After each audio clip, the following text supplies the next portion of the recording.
யோவானுக்கு அருளப்பட்ட திருவெளிப்பாடு அதிகாரம் 8. 7வது முத்திரை. ஆட்டுக்குட்டி 7வது முத்திரையை உடைத்த பொழுது விண்ணகத்தில் ஏறத்தாழ அரை மணி நேரம் அமைதி நிலவியது. 7 எக்காலங்கள். பின் கடவுள் முன் நின்று கொண்டிருந்த 7 வானதூதர்களை கண்டேன். அவர்களுக்கு 7 எக்காலங்கள் கொடுக்கப்பட்டன. மற்றொரு வானதூதர் பொன் தூபக்கிண்ணம் ஏந்தியவராய் பலிபீடத்தின் அருகில் வந்து நின்றார்.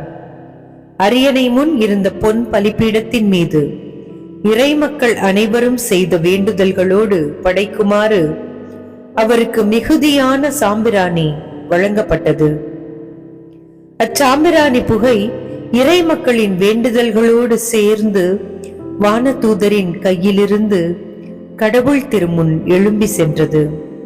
பிறகு அந்த வானதூதர் தூப கிண்ணத்தை எடுத்து பலிபீடத்தில் இருந்த நெருப்பினால் அதை நிரப்பி மண்ணுலகின் மீது வீசி எறிந்தார். உடனே இடி முழக்கமும் பேரிரைச்சலும் மின்னலும் நிலநடுக்கமும் உண்டாயின. முதல் 4 எக்காலங்கள். அப்பொழுது 7 எக்காலங்களை கொண்டிருந்த 7 வானதூதர்களும் அவற்றை முழங்க ஆயத்தமானார்கள். முதல் வானதூதர் எக்காலம் முழங்கினார். உடனே இரத்தத்தோடு கலந்த கல்மழையும் நெருப்பும் நிலத்தின் மீது வந்து விழுந்தன. நிலத்தின் 3இல் 1 பகுதி எரிந்து போனது. மரங்களுள் 3இல் 1 பகுதி தீக்கிரையானது. பசும்புல் எல்லாமே சுட்டரிக்கப்பட்டது. 2ஆம் வானதூதர் எக்காலம் முழங்கினார். உடனே தீப்பெற்று எரிந்த பெரிய மழை போன்ற ஒன்று கடலுக்குள் எரியப்பட்டது. இதனால் கடலின் 3இல் 1 பகுதி இரத்தமாக மாறியது. கடல் வாழ் உயிரினங்களுள் 3இல் 1 பகுதி மடிந்தது. கப்பல்களுள் 3இல் 1 பகுதி அழிந்தன. 3ஆம் வானதூதர் எக்காலம் முழங்கினார்.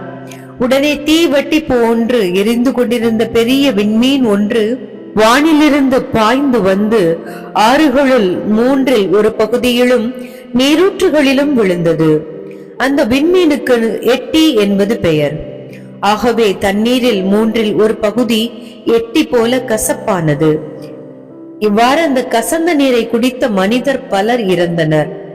4ஆம் வானதூதர் எக்காலம் முழங்கினார். உடனே கதிரவனில் 3இல் 1 பகுதியும் நிலாவில் 3இல் 1 பகுதியும் விண்மீன்களுள் 3இல் 1 பகுதியும் தாக்குண்டன. இதனால் அவற்றுள் 3இல் 1 பகுதி இருளடைந்தது. பகலின் 3இல் 1 பகுதி ஒளி குன்றியது. இரவுக்கும் அவ்வாறே ஆயிற்று. இதன் பின் நான் ஒரு காட்சி கண்டேன். நடு வானில் பறந்து கொண்டிருந்த கழுகு ஒன்று உரத்த குரலில் மற்ற 3 வானதூதர்களும் எக்காலங்களை இதோ முழங்கவிருக்கிறார்கள். அந்தோ உலகில் வாழ்வோருக்கு கேடு வரும், ஐயகோ என்று கத்த கேட்டேன். ஆண்டவர் வழங்கும் அருள்வாக்கு.